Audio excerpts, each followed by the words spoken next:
I'm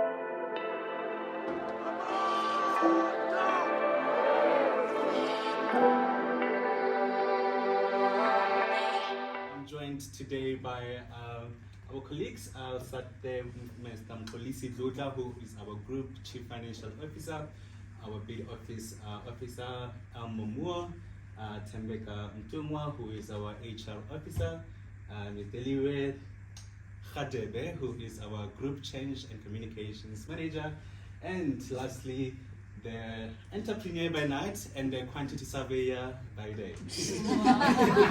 So, to honor June 16, we are going to be having a heated conversation. What I right to think that it will be a very insightful discussion. We will be discussing really the past, the youth of the past and the youth of today. So without wasting any time, I'll just jump straight into the first question, which I will direct to both Deliwe and Mr. Mpolisi.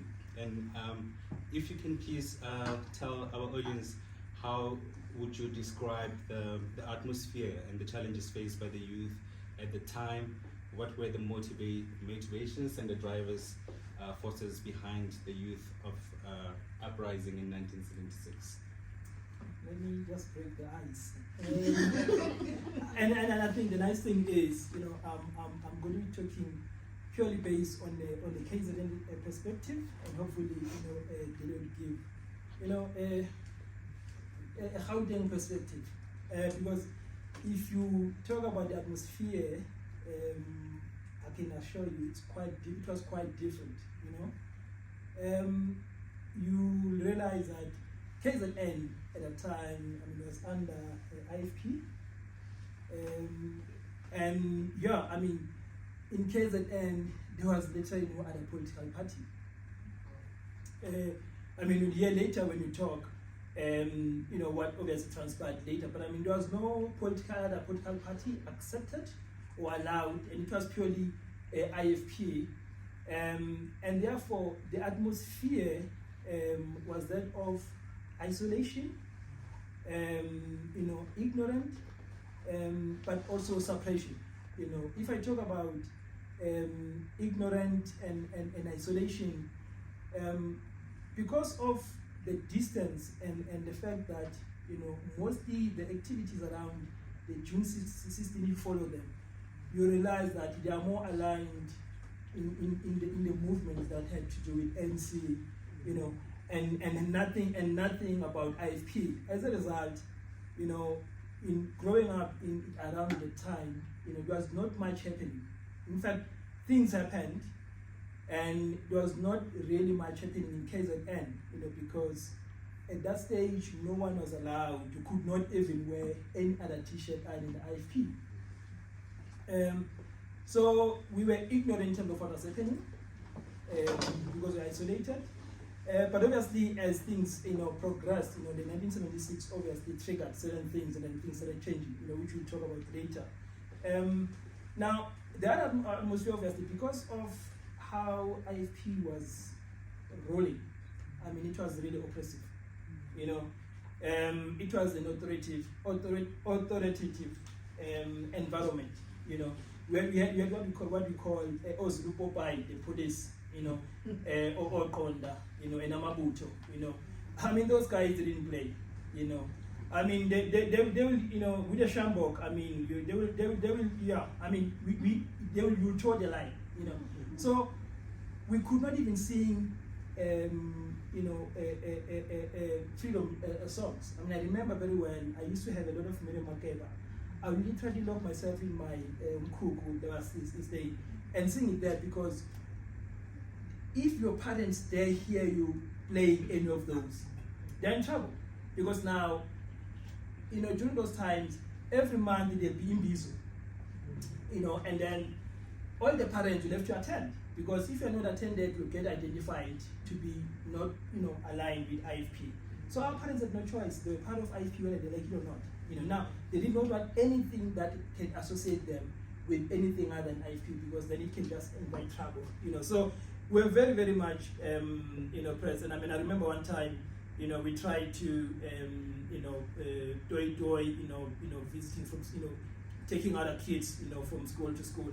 And those Lupo pies were there. I mean, I tell you, we ran. I mean, obviously they didn't have a tear gas. Luckily, didn't experience tear gas. But I remember one time, as a student, I ran and I jumped over a fence, and I found myself hiding in a dog kennel with this big dog.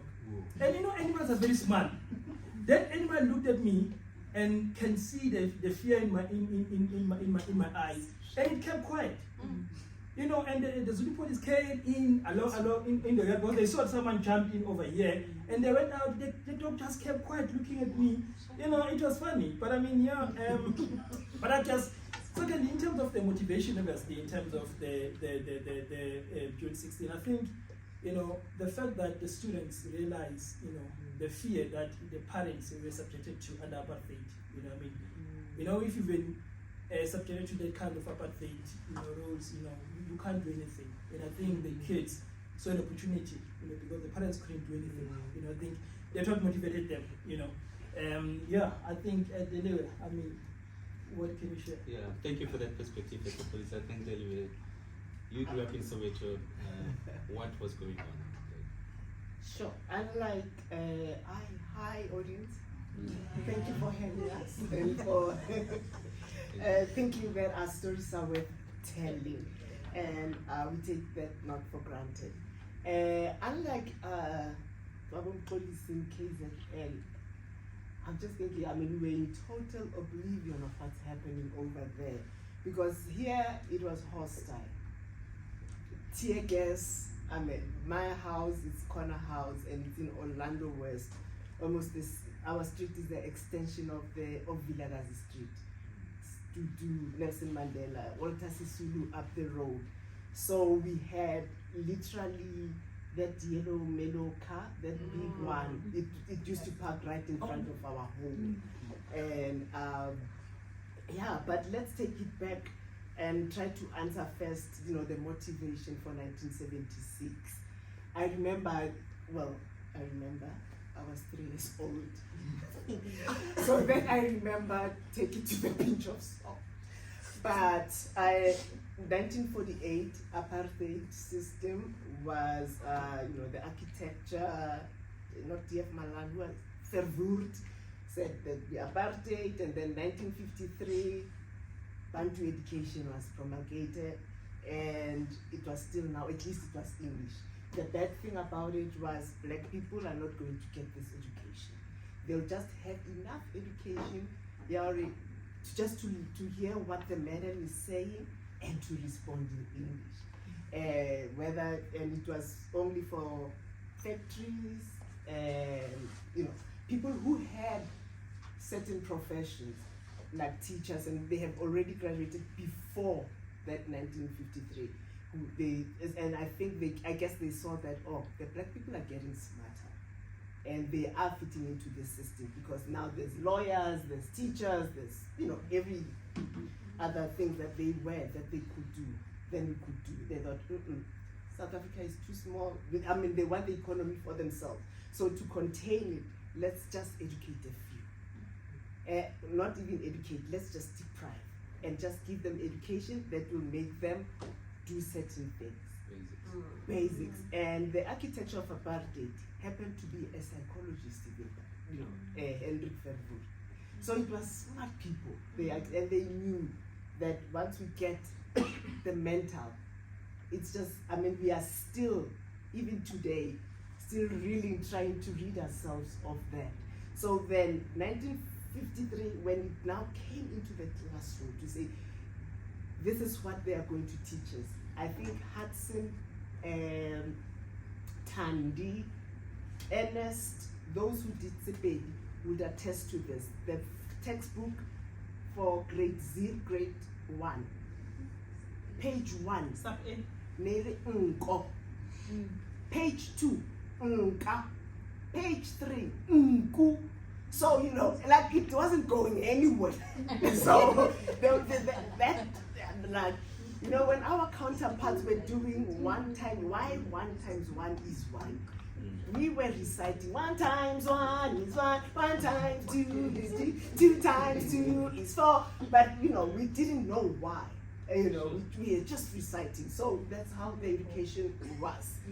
Not to reason, but maybe not to take time. But for the 1976 now, the uprising was because as it progressed, 53, 64, then I think during around 75, 76, they started saying all the language, all the subjects are going to be taught in Afrikaans. And the students are like, no, now you are going too far. We are going to do Westende, not mathematics. We are going to do that. So that's why 1976. It was not only, it was like, okay, you are depriving us education. Now you even want, you're coming with the language. It's just going to make it even worse. The little bit that we can at least get, that can make us at least be teachers and police and work in the mines and whatever.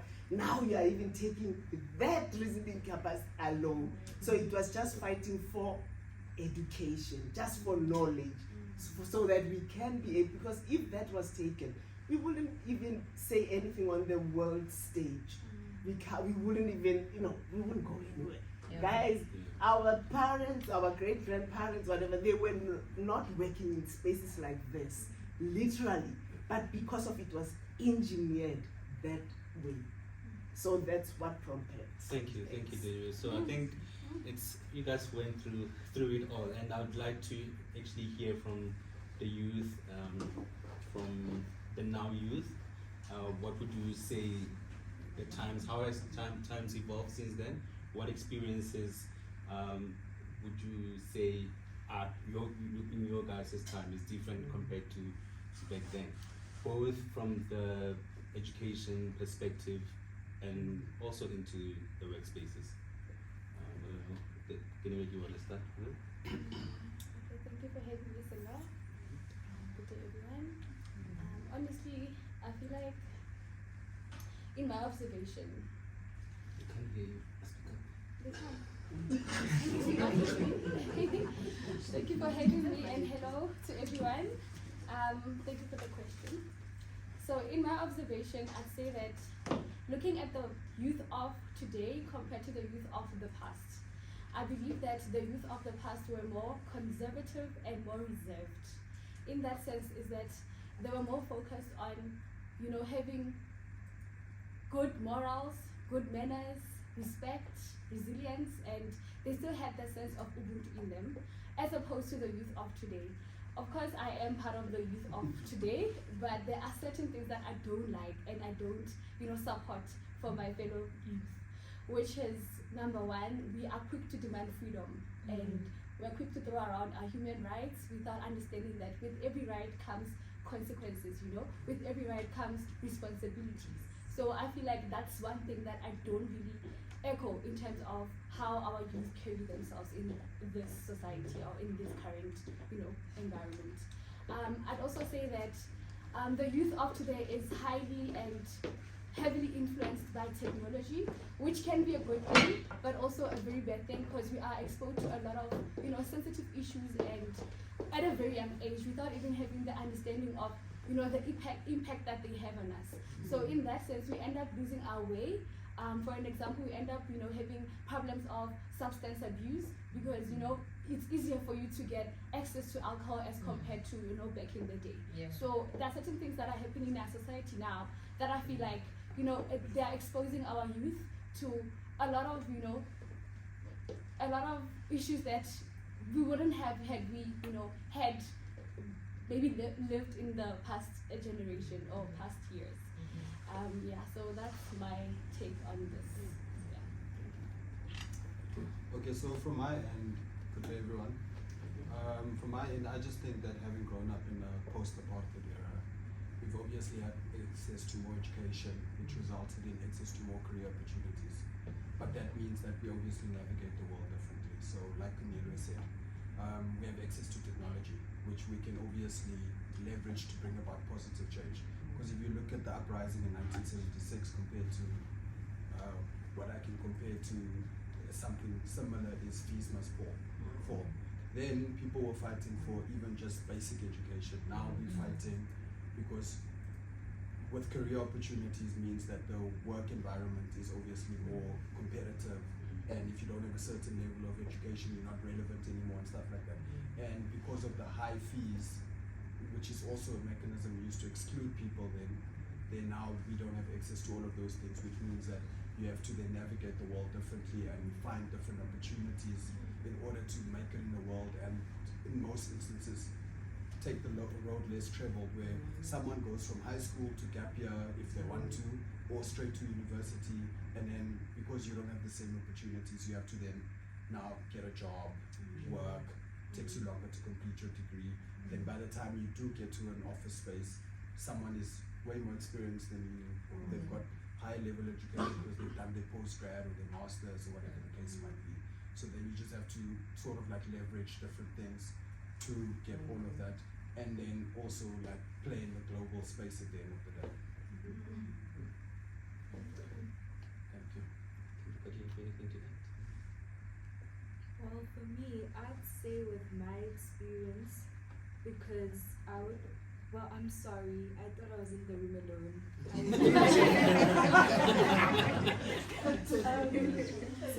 Just to continue, obviously when we refer to the youth, we speak about, people aged between 18 and 35. So where I am, I'd consider myself between the mid and last of the youth, because there are the youth that are younger than me, like your 18-year-olds and so forth. But I think my colleagues have covered, exactly how I feel about the youth now. But I think, referring to what I was saying being between mid and the last of the age, is that I think, especially with the school system, we did start where it was still a bit shaky. Given post-apartheid, for example. So you'd find that when I went to school, there was only a few black people that were in white schools at the time, because obviously even with our parents, maybe they were fortunate enough to get to that level to put us in those schools. So I'd say even when we entered the workplace, there was still a little bit of uncertainty because we're still working with those type of people. And then going to the youth that is the youth, now I'm talking your 18 and 19-year-olds, I think the freedom with those people, they think way differently than we do. And like Inela was saying, they are so quick to demand freedom. So in that way, compared to our modest elders, we're completely different. Yeah, I mean, I agree totally with that, and which brings me to my next question, which I would actually pose to, I guess, to both back to Mpolisi and Deliwe. The elders. How would you say the change in the political landscape impacted the youth then in terms of opportunity? The change in the political landscape once the apartheid system was changing, and how did that change, or how did that impact the future of the youth back then? Yeah, I think maybe just to I'll start by taking it back to KZN as well, because as I said earlier,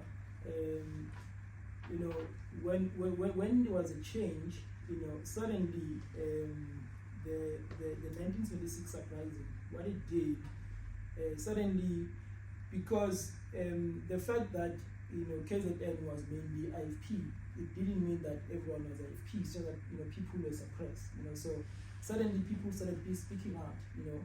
And what then happened, is that yes, firstly, I think as a people, as youth, we then realized that actually we're actually more capable, and more able to do certain things than how we've been described, by the system, that we're actually nothing, However, it came at a price, because for instance, if you look at the history, what then transpired, especially in KZN, is that when suddenly, a UDF, for not giving an example, for instance, UDF, came out, and then suddenly which was an alternative to IFP.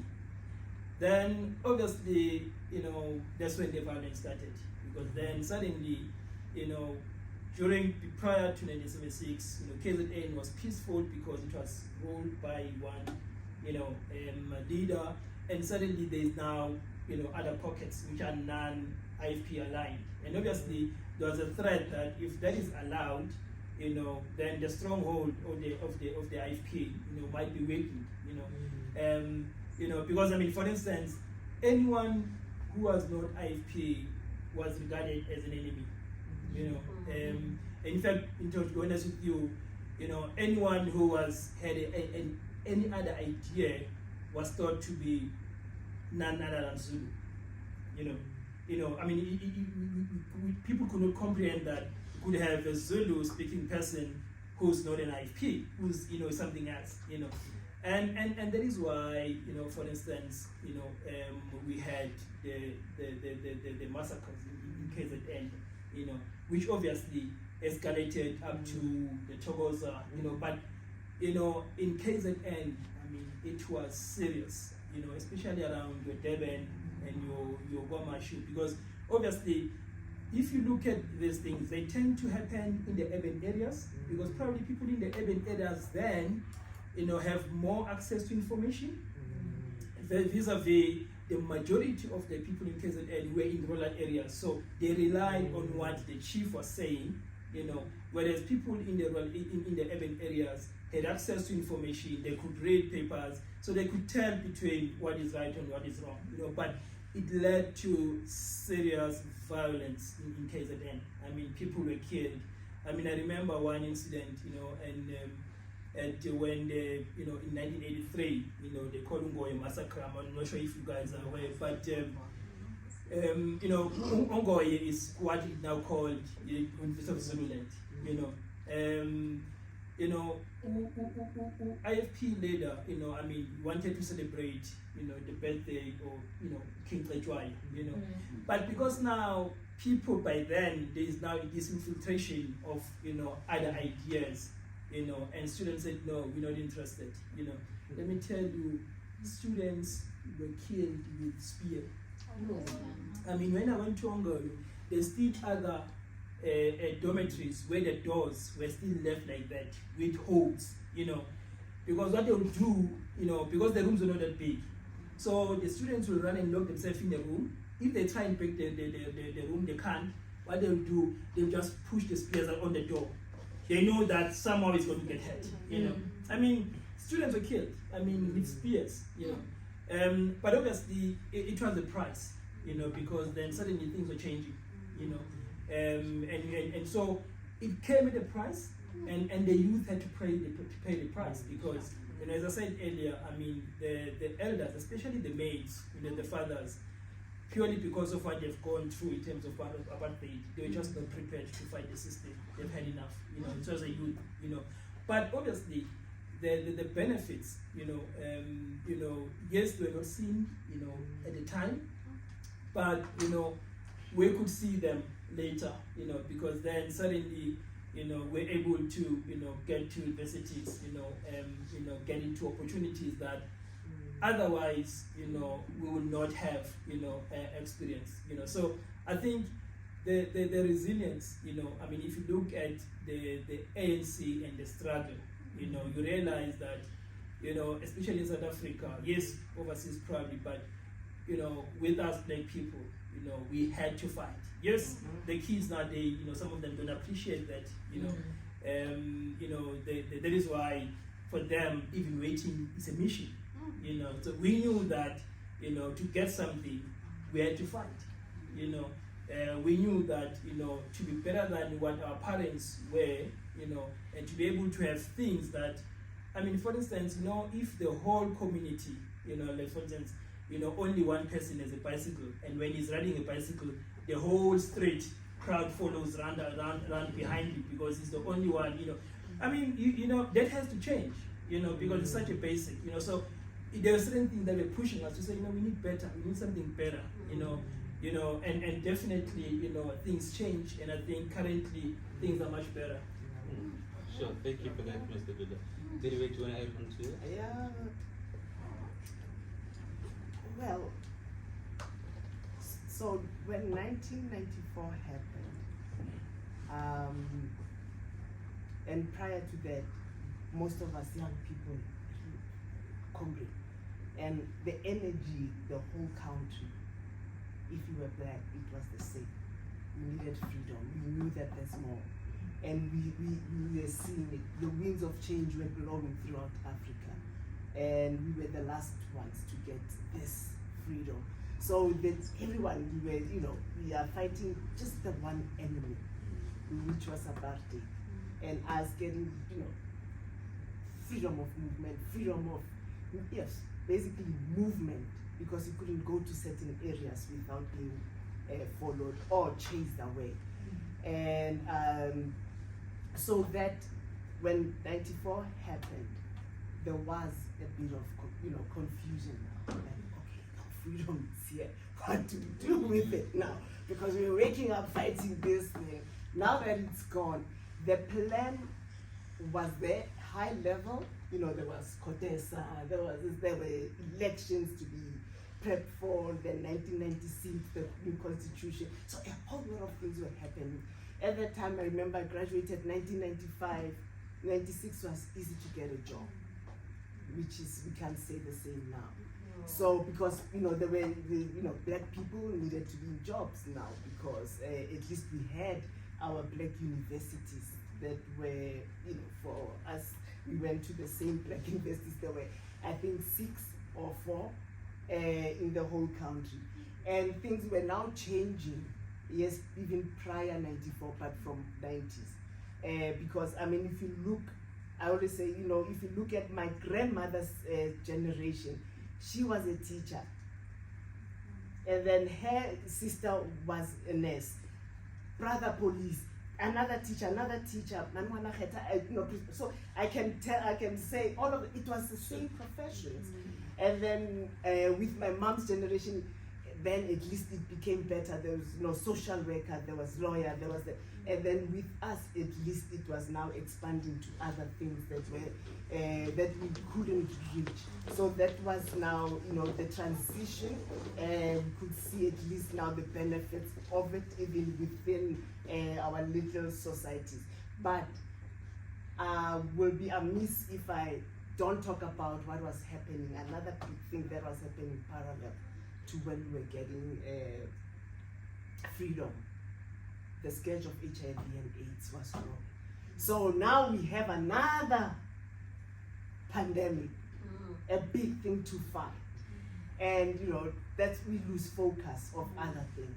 And that's why now education, we had so many, I think around 3, there was what out base put out whatever, there was just confusion that came with this. It wasn't easy, and that's why we have such a confused youth today. No, but we had a whole lot of education programs that were coming through, but it was, things were just spiraling somehow and out of control. And you could guess if it was happening and we could feel it here. What about in the periphery, the ones in the rurals? They were getting the brunt of it all because, and we were now facing this big apartheid thing now that was HIV and AIDS. People were dying left, right, center, and our government couldn't just not look at that. So there was just confusion. So, and I'll leave it at that. Thank you, David. And when you're speaking about that, it actually makes me think about, I've been looking around the room for a company that's actually black owned, and I'm sitting amongst the very successful black individuals, and in the midst we actually also have the entrepreneurs in their own right. I'll know the owner of Tech and your personal hearing. Yeah. So what would you say from the entrepreneurship perspective? What would you say the challenges? What are the challenges that we are facing in today's world, as today youth of today? Also, considering the fact that back in the days, it wasn't so easy to wake up one day and decide I'm going to register a business. I'm going to Now that was a challenge then. What are the challenges that you face as entrepreneurs in this time? Okay, thank you for giving me the opportunity to advertise my business. So I'm the chairwoman of K's Beautiful Creations. So I do anything and everything personalized with my magical touch for gifting purposes. So from your diaries to your key holders to cushions to mugs, like anything really that you can use as a gifting option, I have it for you. So to answer your question, Silo, I'd speak about my journey as a young entrepreneur or an aspiring entrepreneur. I'd say that the challenges that I faced now for this business that I just spoke about, I had, okay, first of all, I had to know which business aligns with my personality, with the skills I have, as well as the market, the target market that I have in my reach. So for me, I had to do a lot of research. I had to spend time, finding myself. What is it that's gonna make me, it's gonna bring me joy, however also bring me income as well. So hence I decided to do anything and everything personalized and gifting and all of those. And so they bring me joy. Much as they bring me joy, they also give me a bit of income. So that's how I arrived there. So to answer your questions regarding the challenges that I had to navigate through, I'd say that I had problems in, startup capital was like my main issue, because now I have this concept, I have this business in my, the business idea in my mind, but now the resources to execute it, I had a bit of challenges. So which were my startup capital. But with all of that, I had to start working with what I had. So the amount of money that I had to make it work no matter what.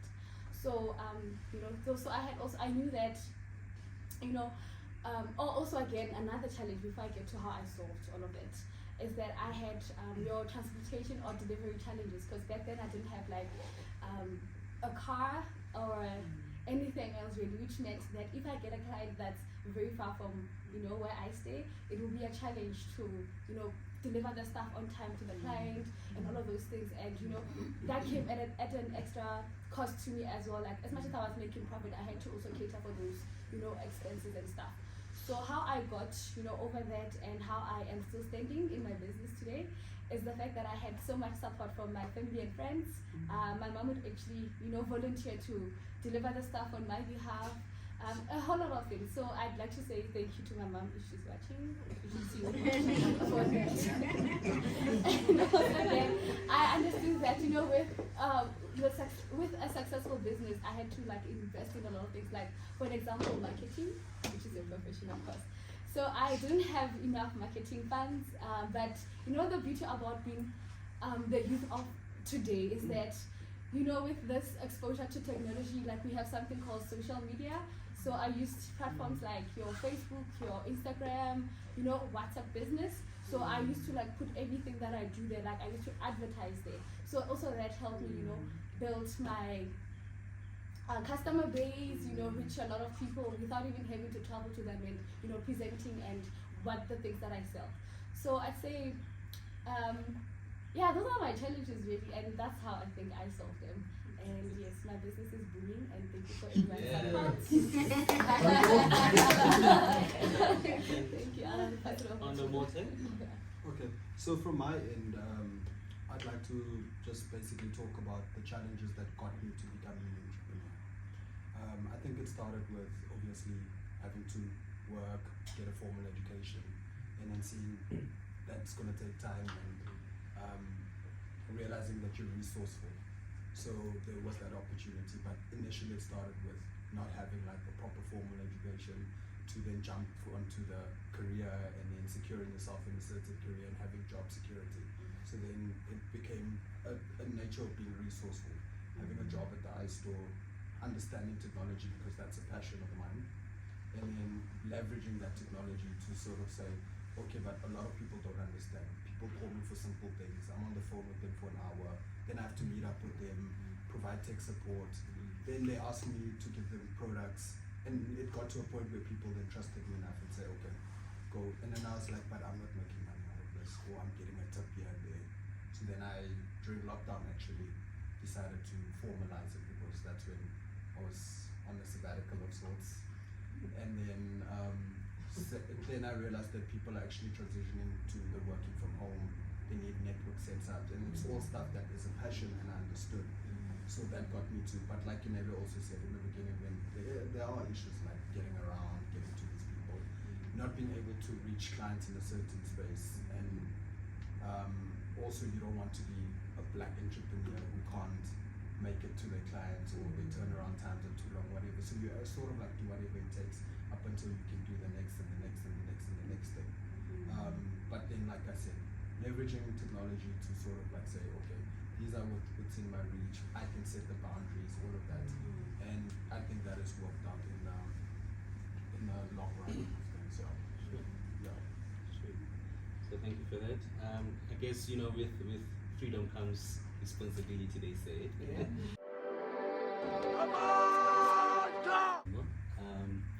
So my next question, I would like to pose it to people in human resources department. How have careers evolved over time, and what would you say are the emerging trends in the workplaces? Okay, thank you very much for that question, Sila. So in one of Sisti's responses, she mentioned that obviously when their parents were growing up, you'd find that, you know, all the 5 sisters are teachers, or one is a teacher, one is a nurse. They were very limited in terms of career options. And I mean, just to put in a personal experience, I went to the school I went to is very, I don't know the word to use for it, but tunnel view rather. So they weren't, I don't know how to put this, but I'll try to put it in the best way. So they still had that mindset of saying, you know, the only way that you will be perceived as successful is either if you're an engineer, an accountant, or a lawyer. So most of us from my high school actually went that path. So given that and the emerging trends, I've noticed that, you know, with the spread of information or the reach to information now, people are going into careers that are very different to what our parents were actually exposed to. And you know, you get, for example, yourself, a whole social media manager. I mean, who would have thought of that back then? And looking at the emerging career trends, I think it's not even going that route. And I'm happy that we have 2 entrepreneurs here, because that's what I see more coming from the youth that is coming, you know, behind us. It's more careers that you really wouldn't even think about. So yeah. Did you want to add on to it? Or? Yeah, I think with the booming of tech as well, things that were not there. You know, every generation, new things come up.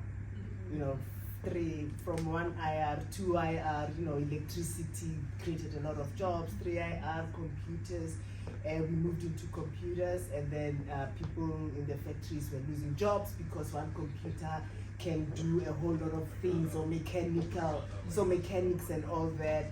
And then now the 4 IR came with, with a whole lot of other tech things which emerged in new jobs coming into the market. So the trends really have been on Silicon Valley way, which now even influences how we do business now. As Kilelo was saying, she no longer has to drive. Because I mean, if you look, I always say, you know, if you look at my grandmother's generation, she was a teacher. And then her sister was a nurse, brother police, another teacher, you know, so I can say all of it was the same professions. And then with my mom's generation, then at least it became better. There was social worker, there was lawyer, there was and then with us at least it was now expanding to other things that were that we couldn't reach. So that was now the transition, and we could see at least now the benefits of it even within our little societies. But will be amiss if I don't talk about what was happening. Another big thing that was happening parallel to when we were getting freedom. The scourge of HIV and AIDS was wrong. So now we have another pandemic, a big thing to fight. And that's we lose focus of other things. And that's why now education, we had so many, I think around 3, there was what outbase put out whatever, there was just confusion that came with this. It wasn't easy. And that's why we have such a confused youth today. No, I'm just joking. But we had a whole lot of education programs that were coming through. But it was, things were just spiraling somehow and out of control. And we could guess if it was happening and we could feel it here. What about in the periphery, the ones in the rural? They were getting the brunt of it all because, and we were now facing this big apartheid thing now that was HIV and AIDS. People were dying left, right, center, and our government couldn't just not look at that. So there was just confusion. So and I'll leave it at that. Thank you, Lily.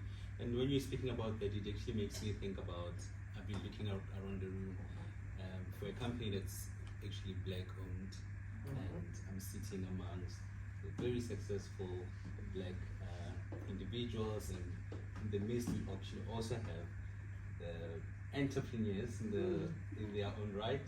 I'll know the owner of Tech and your personal hearing. Yeah. So what would you say from the entrepreneurship perspective? What would you say the challenges what are the challenges that we are facing in today's world, as to the youth of today? Also considering the fact that, back in the days, it wasn't so easy to wake up one day and decide I'm going to register a business, Now that was a challenge then. What are the challenges that you face as entrepreneurs in this time? Okay, thank you for giving me the opportunity to advertise my business. So I'm the chairwoman of K's Beautiful Creations. So I do anything and everything personalized with my magical touch for gifting purposes. So from your diaries to your key holders to cushions to mugs, like anything really that you can use as a gifting option, I have it for you. So to answer your question, Silo, I'd speak about my journey as a young entrepreneur or an aspiring entrepreneur. I'd say that the challenges that I faced now for this business that I just spoke about, I had, first of all, I had to know which business aligns with my personality, with the skills I have, as well as the market, the target market that I have in my reach. So for me, I had to do a lot of research. I had to spend time, finding myself. What is it that's gonna make me, it's gonna bring me joy, however also bring me income as well. So hence I decided to do anything and everything personalized and gifting and all of those things. So they bring me joy.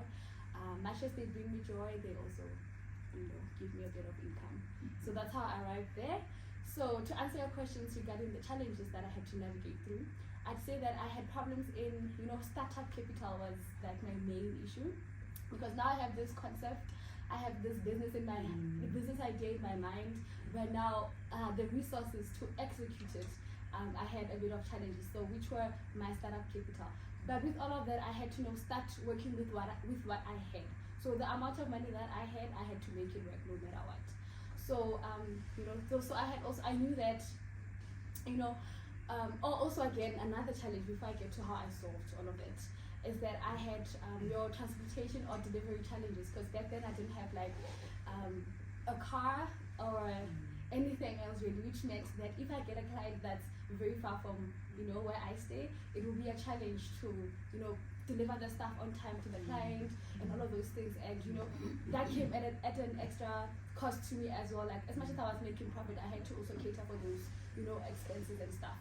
So how I got, over that and how I am still standing in my business today is the fact that I had so much support from my family and friends.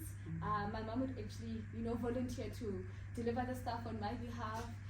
A whole lot of things. So I'd like to say thank you to my mom if she's watching. For that. And also then I understood that, with a successful business, I had to invest in a lot of things. Like, for example, marketing, which is a profession, of course. So I didn't have enough marketing funds, but the beauty about being the youth of today is that, with this exposure to technology, we have something called social media. So I used platforms like your Facebook, your Instagram, WhatsApp business. So I used to put everything that I do there. I used to advertise there. So also that helped me, build my customer base, reach a lot of people without even having to travel to them and, presenting and what the things that I sell. So I'd say, those are my challenges really, and that's how I think I solve them. And yes, my business is booming, and thank you for everyone's support. Thank you. I'll pass it over On to the you. motor? Okay, so from my end, I'd like to just basically talk about the challenges that got me to becoming an entrepreneur.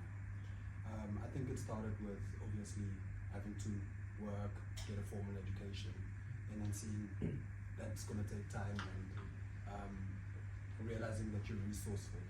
So there was that opportunity, but initially it started with not having a proper formal education to then jump onto the career and then securing yourself in a certain career and having job security.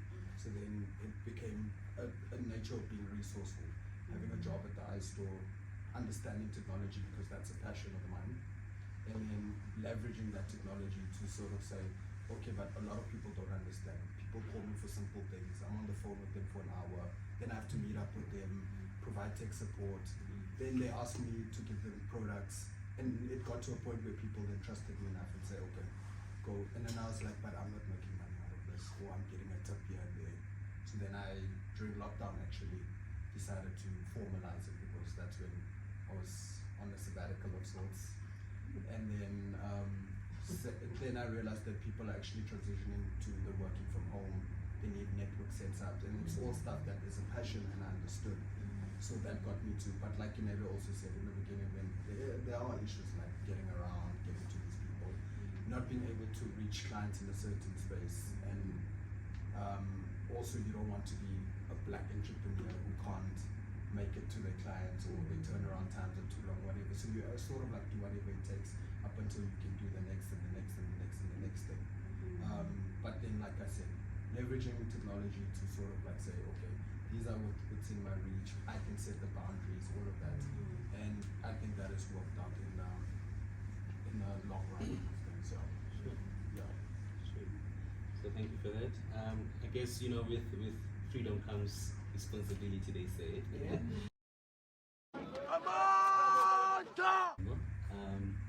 So my next question I would like to pose it to people in human resources department. How have careers evolved over time, and what would you say are the emerging trends in the workplaces? Thank you very much for that question, Sila. So in one of Sisti's responses, she mentioned that obviously when their parents were growing up, you'd find that, all the 5 sisters are teachers, or one is a teacher, one is a nurse. They were very limited in terms of career options. And I mean, just to put in a personal experience, I went to the school I went to is very, I don't know the word to use for it, but tunnel view rather. So they weren't, I don't know how to put this, but I'll try to put it in the best way. So they still had that mindset of saying, the only way that you will be perceived as successful is either if you're an engineer, an accountant, or a lawyer. So most of us from my high school actually went that path. So given that and the emerging trends, I've noticed that,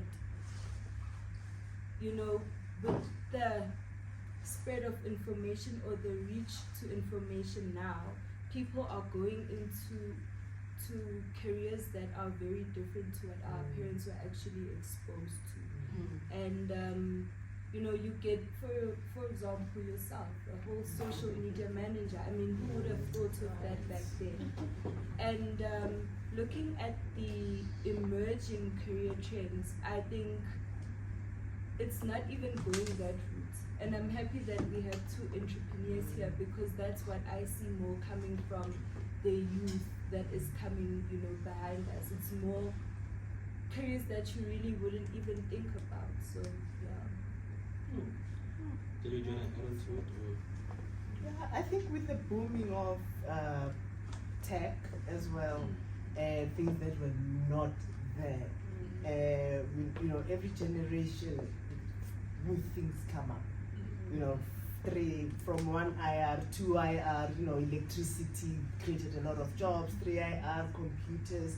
We moved into computers, and then people in the factories were losing jobs because one computer can do a whole lot of things, or mechanics and all that. And then now the 4 IR came with, with a whole lot of other tech things which emerged in new jobs coming into the market. So the trends really have been, you know, Silicon Valley way, which now even influences how we do business now. As Kilelo was saying, she no longer has to drive, she just advertises. Yeah, it killed another person's job. You probably would have hired a marketer, but now you can do that yourself, you know. And you know, influencers, writers, people are just doing anything that you know, what you can perceive, what you can think, you probably actually can be. So we see a lot of that being now coming into even our workspaces. We never had to have social media. There was nothing like that. I mean, it's crazy that these things happen, give or take, between 2003, saying 2003, if you told me that, and I remember very well actually in 2004, May 15, when they announced that we are going to be hosting the World Cup in 2010. When that guy took out and wrote, and say Sepp Blatter, somebody was saying, you know, at the time there was talk about the phone going to be taking pictures. And no, I could not even conceive that. Like my mind, I could not comprehend. So now, fast forward to 2008, we were BBM. We were now here, like we were taking pictures. I mean, if you watch my Facebook pictures in 2008, I like, oh, our phones were crappy.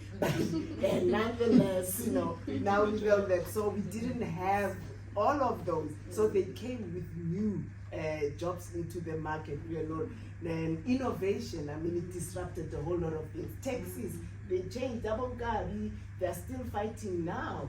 You know, people from KZN. But I'm just saying that they're even fighting, like our Uber, how they operate. So there was nothing like that then. It was just taxis, clear-cut straight. So those are just the emerging trends that are coming into the markets. And yeah. I have to say, I'm very disappointed that you guys didn't miss out one trend that's developing in workplaces. How do you forget 2Roads? The new trend, you've never seen it anywhere. A workplace that actually allows people, that supports entrepreneurs. Yeah. I mean, Yes, I need you to do it.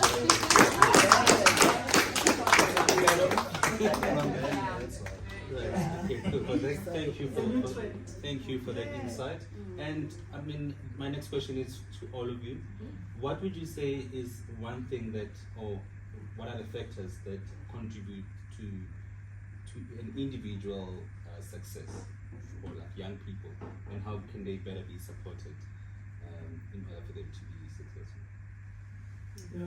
I think, you know, add to what Kinelo mentioned, and also, Dele mentioned in terms of, where our parents were teachers. The one thing, I'll take it back, the one thing that was lacking when we were growing up was mentorship. Yes, most of us probably, grew up in an environment where, we're missing fathers. Not that they're missing, but they're just missing in action. And then obviously, you can't blame them because they didn't know anything better. No. You can't provide something that you don't have. But when I was in the mine, working in the mine, and I see how the guys at the manager level, my colleagues, were white, were progressing, faster than us black people.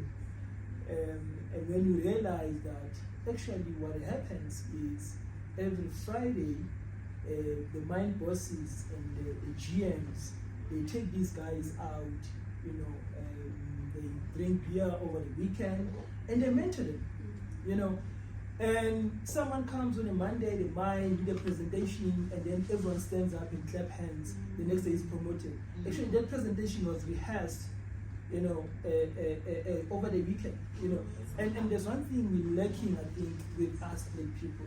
We don't value mentorship. I listened to Chair the other day, talking about his mentors, So I guess obviously, maybe where he comes from, probably his parents, the mentorship played a role. But I think yes, success, requires mentorship. Secondly, obviously, in most cases, the youth will come with ideas, but they don't have resources. And the older generation have resources, but they don't have ideas. So you need to marry the two. So we need to be versatile. The older generation need to be able to adapt easily to new trends. Because, for instance, I was listening yesterday. When the people, the kind of money they're making, and they're doing gaming. Looking at YouTubing. So these kids will come with funny ideas, something that we've never thought about. And unless you are very close and you're mentoring each other and you're helping each other to understand, you might actually miss an opportunity to invest on something that by the time you realize it's too late to enter the market. So I think it's very important that each and everyone, it doesn't matter where you are, you need to have a mentor. Because I might not have been in a journey, but I might have scars where I can say, listen, at this rate and in this format, you are going to get banned. Because the problem with business, I don't care which business you are in. The youth need to understand that this is not popcorn, this is not a microwave, things that don't happen overnight. And that's where mentorship comes into play, which hold the horses. Let's take it slowly. But I guess, I think if you have those two, mentorship and be able to be versatile, provide resources, go a long way. Thank you.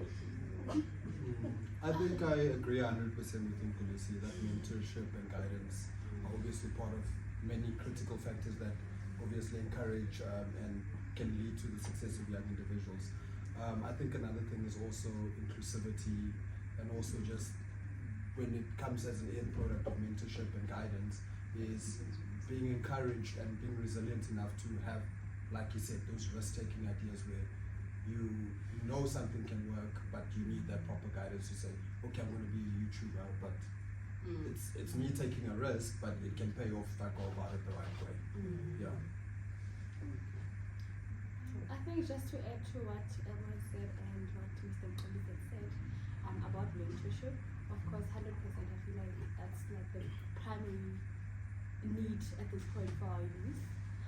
Also to add to that, I think having a positive sense of self can actually contribute. It's one of the most important variables which contributes, to the success of young people and individuals. So I feel like there's a quote that I like which speaks about believing in yourself, and it says that nobody will believe in you unless if you do. So in that sense, that if I believe in myself, from the onset, like if I believe in myself, it means that I have positive sense of self within myself. So I give myself the opportunity to dream. I give myself the opportunity to be inspired. I can spot opportunities and I can make sure that I reach those opportunities.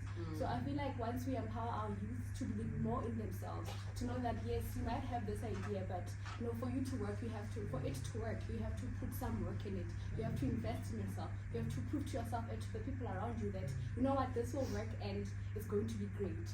So I feel like having that positive sense of self and also mirroring the two together with the mentorship from the older generation and all of that can actually create, it's a recipe for success for our young people. It's just another thing. Yeah, maybe just to finish off, maybe it can be my note. You need yourself more than ever as a human, as an individual. You need yourself. You need to show up for yourself. You need, fight the mindset. As I said, when we started, we spoke about, behind 1976, it was just how our minds, the architecture, guys, it happened parliamentary level, at government level, and they knew exactly what they wanted to do, and it was researched how this is going to work on the mind of a human being, how you can. That's why, when you look at the Nazis, it was concentration camps. They knew what that was going to do to a mind of a human being. So it was done here, and we were raised by people who grew up in that era. My grandmother who raised me, born 1940. My mother born 1950. So, it's people who were just raised in that, with that mindset of not thinking, you couldn't think bigger than where you were and where you were designated, the area, everything, it was just designed that way. So I want us to be mindful of the fact that this was engineered, and for us to overcome, it's not just this easy. You just don't wake up and just get over myself, I'm going to do this. But you have to acknowledge where it comes from, and once you do that, that's where the change in you will happen. But if you operate, oblivious of where it comes, what's the root, the nature, the root cause of why we are like this, then we won't win. We just have to keep going, just be mindful of the fact that it was engineered, guys, and we can't take it for granted. We can't wish it away. We have to work it away. That's why you have to do inner work. It's very important. So every time when you think okay, what's causing me to do this? What's causing me to do this? And ask yourself, have constant, even conversations with yourself of how can I do this? But as the question says, how can you provide better support and guidance? Most of it will come from your inner work, and then the rest will just complement what you have started instead of. So I think my colleagues have basically covered that question, and I would say in its entirety. So I will answer it and just take it up a notch. So basically, I will then speak to supporting our future youth, because there's a lot of things that are changing, right? There's a lot of, we've spoken about a lot of things that have changed if you compare the youth now to the youth back then, right? So, I listened to a scary stat, I think a couple of days ago, where they said, here in South Africa now, we have children, I just forgot the percentage, but I was shocked by the grade to say children in grade 4 cannot comprehend what they're reading. So it's actually scary, it shows that there's a lot that needs to be changed from the ground up. So with that being said, I think all of us here listen to the chair a lot when he speaks about reading. Reading gives you access to a lot of information. So I think just I think I used to think it was funny how even when we grew up rather, we'd be told read books and you just you'd rather watch TV. But I mean, one of the things that we can do for the upcoming youth is to just continue to instill the reading. It will take you places. Yeah, no, thank you. That was very insightful and I mean, correct. Like the what we're trying to do is there's a book club to those who are still interested in joining this book club. Shimi is your go-to person if you want to join the book club. Have a chat with Shimi. He will tell you all about what this book club entails and what books are on the list. So to support what Tembeka just said, we are the company that believe in reading to empower ourselves. Bringing me to the next question. We are wrapping up almost at the end of our panel discussion. How would we better foster or collaborate with the youth of the past and the youth of now? From my end, I just think it requires obviously open dialogue and then also the willingness to learn from each other. Because if you look at how things are happening, for example, in the world, there's a lot of things that have happened in the past that the older youth have obviously learned and that they can teach the newer youth. Another example that I'm going to make is with Fees Must Fall, for example. There were people that were boycotting online, which is something that the current youth can teach the older generation, because I don't have to leave my house to express my dissatisfaction with a certain thing that's going on in the world. And I think politicians are fast learning that as well, because the first thing that always happens is brands, politicians, companies, it's online is where, and it has such a big reach, so that's where they can learn. And then vice versa is there were people that decided to go the traditional route, to stop the schools, to block the gates and all of that. And I remember on social media there were people from the older generation who had experience in 1976, for example, where they said, oh, okay, if you're going to wear a bandana over your head, make it wet so that the tear gas doesn't affect you as much, things like that. But I'm not saying that's the only example, but there's a lot of things that have happened in the past, and that's where the mentoring comes in as well. Learning from experienced individuals and things like that. I think, just to add on that, but I always take back to mentorship. One of the areas, one of the weaknesses, of the current youth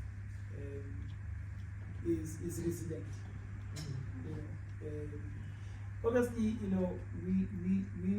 we grew up under a different environment, and therefore we were forced to learn to be resilient, by so many factors.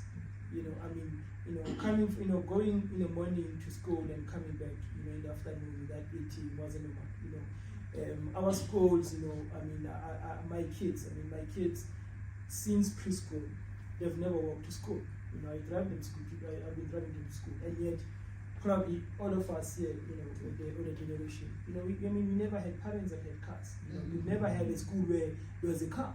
You'll walk, 5 kilometers, 10 kilometers to school, and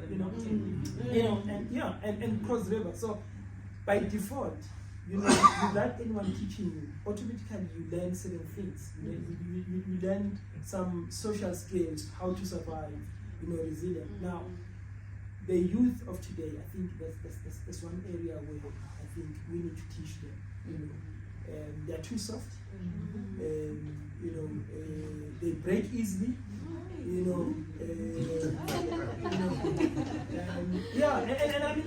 I promise you, it is so serious that these kids, they will commit suicide for just failing matric. Nothing that is unheard of.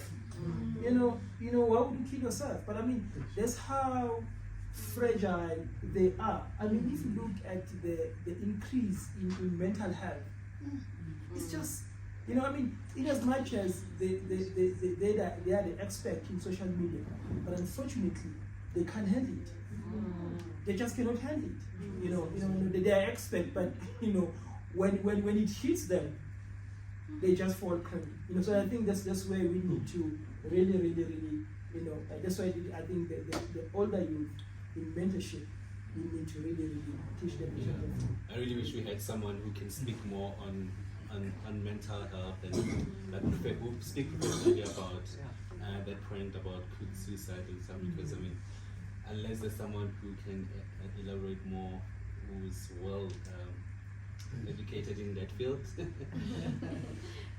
No, I just think that one will need, because it doesn't like even in our generation we had a whole lot of it, and just people were not even they didn't have names.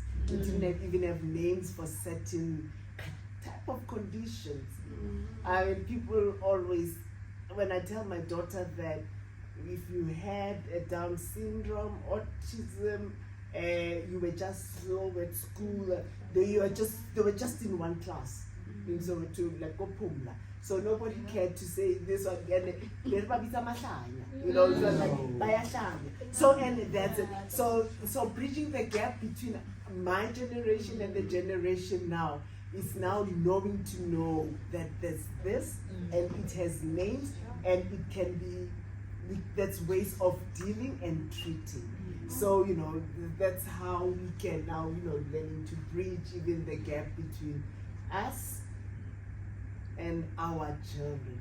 You know, there's this, I you know, as we're talking generations and gaps, and you know I can go on about generational gaps and how we treat each other and behave even here at work. But you know, the one thing that comes, that song, you know, every generation blames the one before. And I think, you know, every generation blames the one before. So we shouldn't do that. And I think if we do that, we're not gonna, you know, win at doing life, all of us together. You know, they say for the first time in workspaces, we have 5 generations actually, and it was unheard of to have so many. I mean, you can imagine 5 generations. That's a lot to deal with, and we come with personalities. We come from different families. So we are walking here. We are ticking time bombs. Generally, so we just have to be, you know, treat each other. That's why then it becomes important that we be kind. Now, I don't come from a generation of boundaries, but I had to learn that, there's boundaries. Getting into a bedroom in your house that you pay for, you have to knock. Yeah. Wow. And we never had to do that. So now I have to learn boundaries. And then, but what that does is that when I come to my workspace, there's a whole lot of young people. So my daughter is my teacher in that way.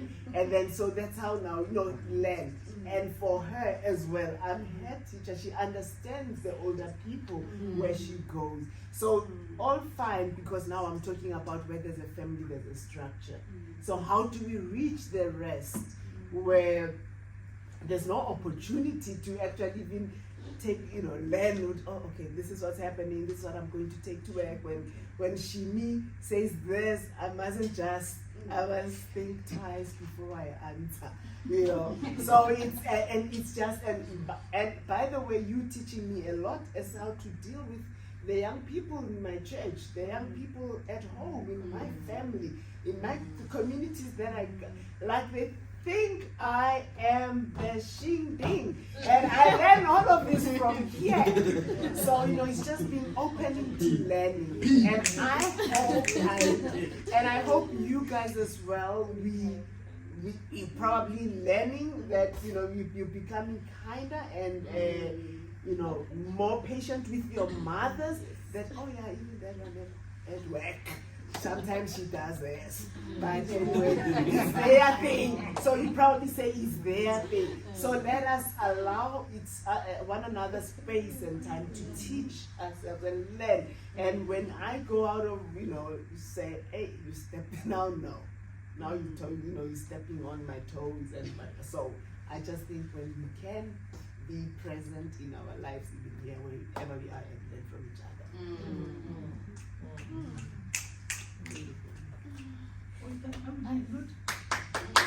Was that everybody?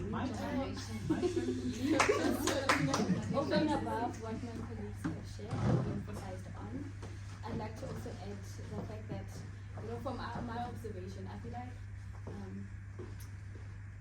the most important thing that my generation can learn from the generation back then is, the good values, good manners, resilience, the essence of Ubuntu, because I feel like that's something that we lack as the youth of the present youth of the youth of today. And what the youth of today can teach the youth of the past would be that they should be more expressive in their feelings, or certain things that they are not comfortable with, especially in the workplace. So I'll give an example about my mother. So my mother is a teacher, a primary school teacher. So she usually comes home with a lot of complaints about how the HOD did this, how the principal said that, and she was not happy about it, and all of those things. So, and I'm like, but you do have that option of, calling your superior to the side and be like, you know what, I don't like when you say these things to me because they make me feel uncomfortable, and they make me, whenever I think about coming to work, I feel like, I should just, call in and say I'm sick or something. So it's not making the environment conducive for me. You are not supporting me in the correct way, and you're making me feel like I don't belong in this space. So I feel like the youth of today can teach our parents, maybe aunts or whatever, to express themselves more. Yeah, it's okay to do that. Yeah, that's all from my side. That is real. Okay, well, they normally say save best for last. But it's unfortunate sometimes because then my colleagues end up taking all my answers. Oh, wow. But anyway, I think, I'll go back to what Inele was saying, to say, with the youth of today, referring to us, we could really use learning good morals from, our older youth.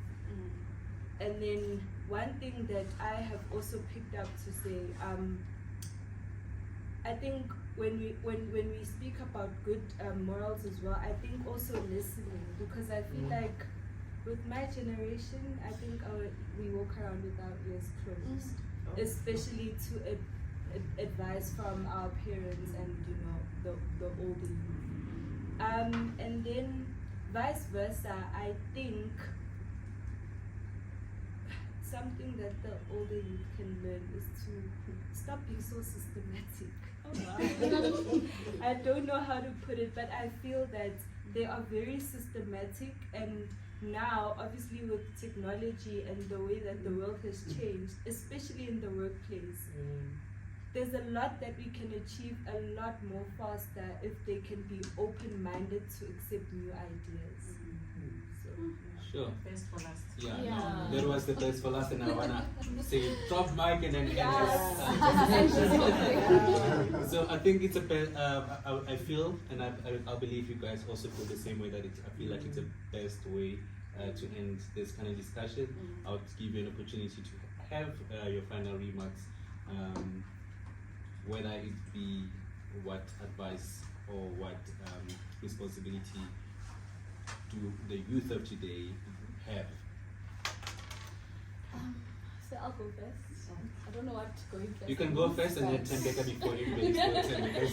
I don't know what going first means because I know the last is saved because it's the best. But for me, I'd like to say to the youth of today or the youth of the past is that it's important for us to remember that the youth are the future of our country.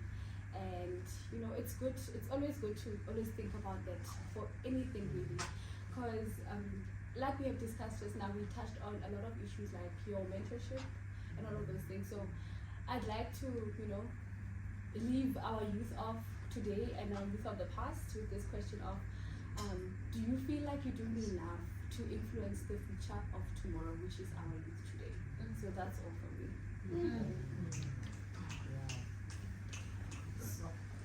So from my end, I also, like Kinelo said, I believe in youth empowerment. Without being too political, one of the things that happens in our government, for example, people will think that because of someone's age, they can fill a certain position and then they sit there forever and no change comes about, and it almost seems like they're just collecting a paycheck. Similar, luckily not in this work environment, but similarly in work environments, people feel like you need to work 10 years before you can step up to a job, whereas from past experience you can learn that when you're thrown in the deep end like that, you do learn faster. You obviously need that previous experience from experienced professionals without them being threatened that like you're coming after the job. But yeah, because I mean that's how we got to, yeah, you shouldn't have to feel like there's this position and I'm only going to get it when I'm 40. Nothing stops you from getting it at an early age. I mean, even with certain government and preferential procurement, they will say that youth up to 35 are more eligible for certain contracts because the framework says youth empowerment, but then the practice isn't that of youth empowerment. Yeah. So it's just about being more inclusive with policies that govern this democratic South Africa, and then also just like giving people access to more resources, more education, and like I said, youth empowerment. Yeah. Becca, do you want to go to Becca before? Okay, I can take lucky number 3. It's fine. Oh wow. So I think for me, you know, my closing remark would be, I just refer back to the working environment, and I'll just make a personal example to say, I think more than anything, what is important, whether it's in the workplace or outside the workplace, is respect. Respect is earned. So even the way I treat the next person is the same respect that I'll give back. You know, sometimes it doesn't happen, but more often than not, respect is vice versa. So now I'm going to touch on one of the questions that you already asked, you know, with the changing dynamics in the workplace, and going back to what Elmo was saying, that people feel that maybe you need to work a certain number of years to be in on a certain level. With the way that things are changing, you find, I mean, one of the other days I sat with a lady she was 30 years, she's got an MBA, and she was leading people. So a takeaway for me is that it's so passionate, so I'm getting all emotional. But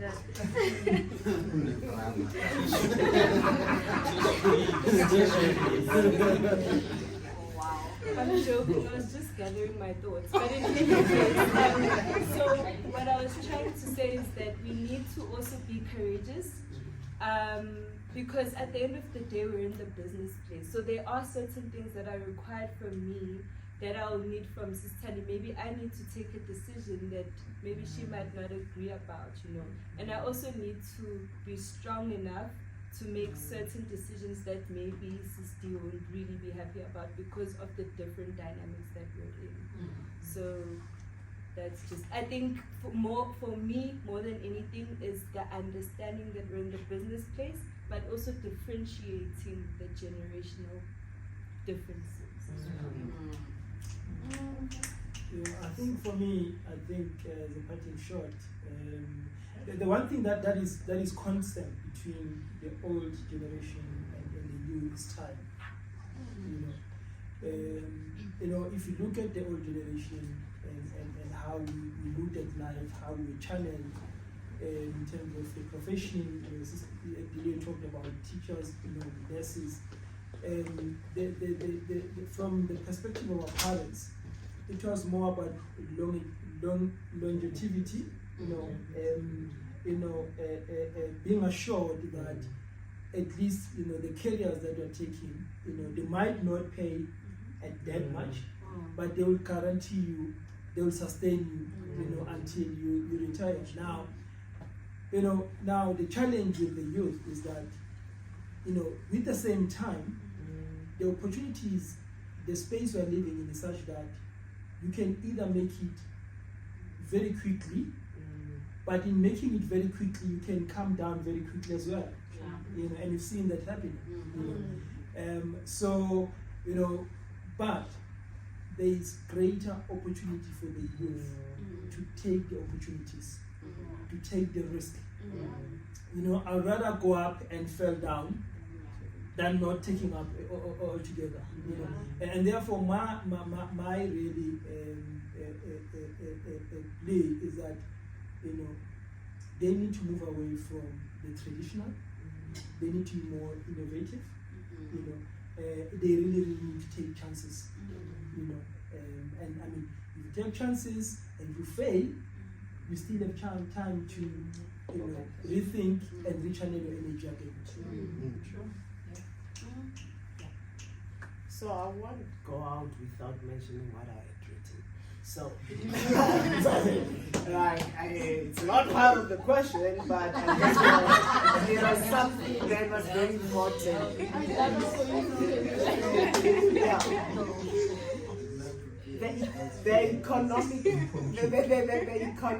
The challenges. I think there was a question of the economic challenges, but of the youth, especially today. With us, yes, there were, and you know, we were leaving home as soon as your first job, you could buy a car, you could, and it was like, I remember my first government job. I think we were earning, I had Senegal government time. 4.5, I think. The first job, 3.5. When we were lawyers. That's a lot of the 17. That's a lot of that time. So we were okay.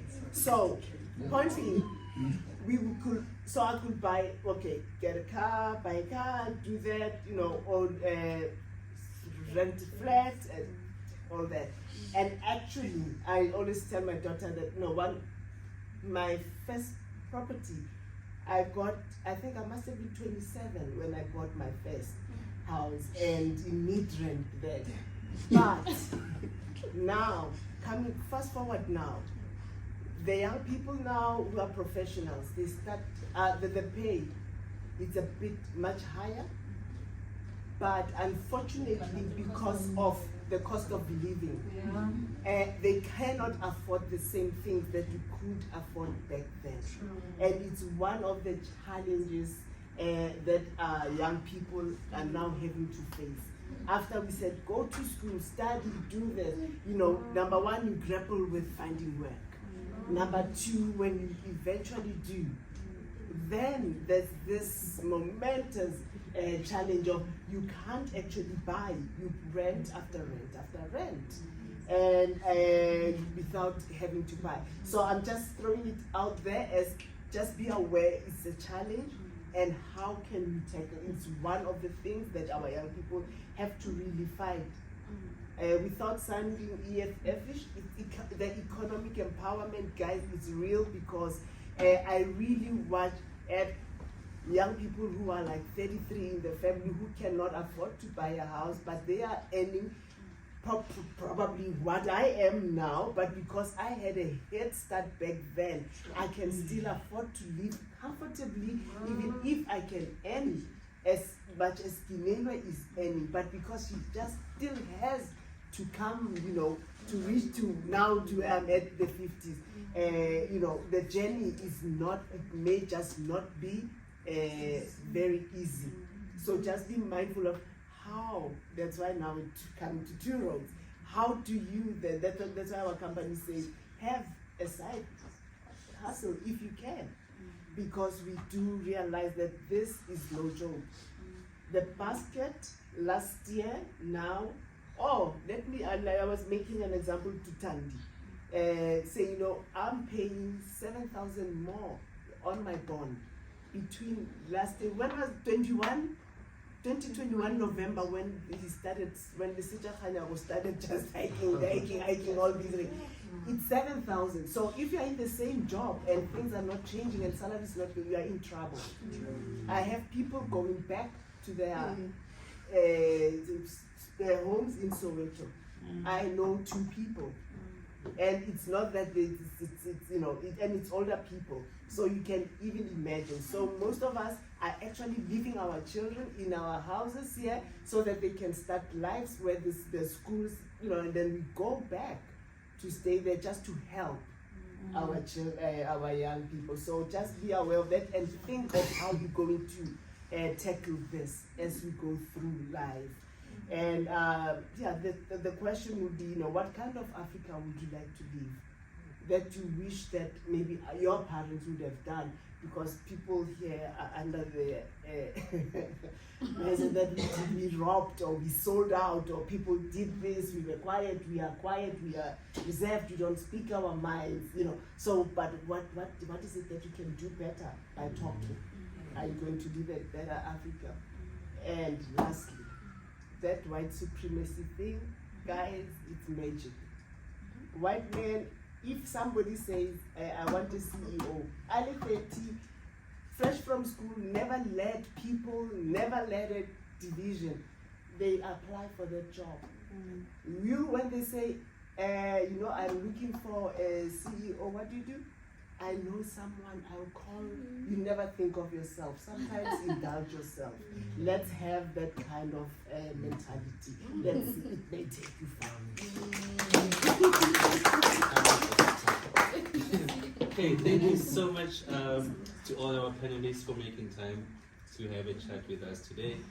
This obviously was our very first panel discussion. We really hope we're going to have more of these. This was so much fun. I'm sure you had fun. Too much.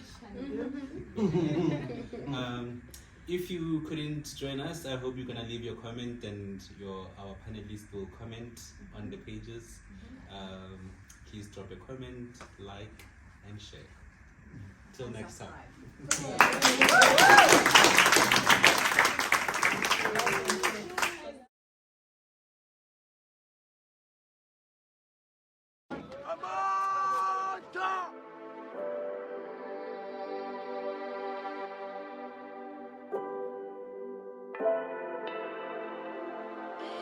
Thank you.